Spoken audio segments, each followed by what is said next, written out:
सास बिना ससुराल। अर्चना मायके से रोते बिलखते विदा होकर ससुराल की देहरी पर खड़ी थी। कभी घूंघट की ओट से शेखर को देखती तो कभी दरवाजे के अंदर देखने की कोशिश कर रही थी। अंदर से कुछ आवाज़ों को सुनने के सिवा वो कुछ भी नहीं समझ पा रही थी। उसे तो ये भी नहीं पता था कि शेखर की माँ नहीं है, यानी वो सास बिना ससुराल में जाने वाली है।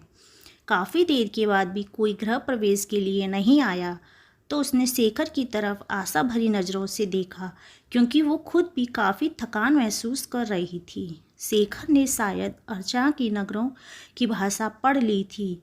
वो अपनी छोटी बहन को बुलाकर लाया और उसके कान में कुछ कहा। थोड़ी देर में बहन कुछ औरतों को साथ लेकर आई और अर्चना का गृह प्रवेश करवाया।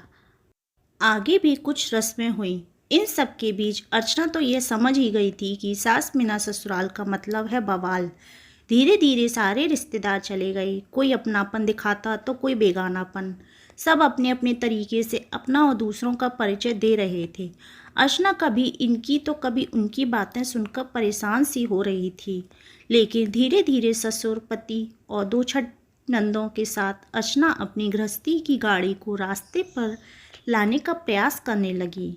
पति का प्यार, ससुर का दुलार, छोटी ननद का स्नेह अर्चना को कब अल्लड़ लड़की से जिम्मेदार गृहिणी बना दिया, वो खुद भी नहीं समझ पा रही थी।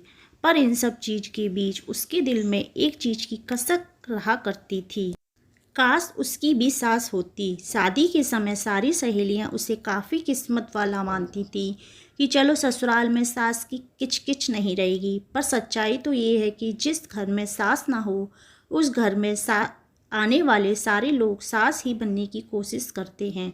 अर्चना भी इस बात को समझती थी। तभी तो दिल ही दिल फैसला कर चुकी थी कि वो अपनी बेटियों की शादी सास बिना ससुराल में नहीं करेगी। दोस्तों, कुछ रिश्ते नमक जैसे होते हैं। सास का रिश्ता भी कुछ इस तरह का होता है। ससुराल का हर सुख दुख बिन सास के फीका ही होता है। ये कहावत भी सही है। सास गले की फांस होती हैं जो ना निगली जाती है ना उगली जाती है, पर इनका रिश्ता काफ़ी खास होता है। तो आपकी क्या राय है सास बिना ससुराल पर? कमेंट में ज़रूर बताइएगा। चैनल पर नए हैं तो चैनल को लाइक सब्सक्राइब जरूर कीजिएगा। Thank you.